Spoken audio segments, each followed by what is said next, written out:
नमस्कार, आज आपण तांबोशी फ्राय बघणार आहोत।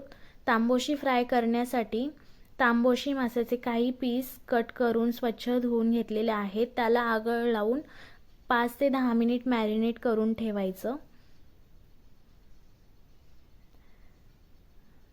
त्यानंतर चवीनुसार मीठ, 1.5 चम्मच लाल तिखट, अर्धा चम्मच हळद, थोडा गरम मसाला, थोडी धना पावडर व 3 चम्मच तांदळाचे पीठ घ्यायचे। मसाला मिक्स करून घ्यायचा। त्यानंतर तवा गॅसवर ठेवायचा। त्यामध्ये थोडं तेल ॲड करायचं। तेल चांगलं तापवून घ्यायचं।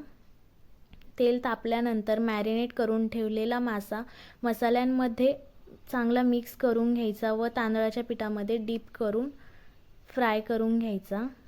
हा मासा चवीला खूप टेस्टी आणि छान असतो।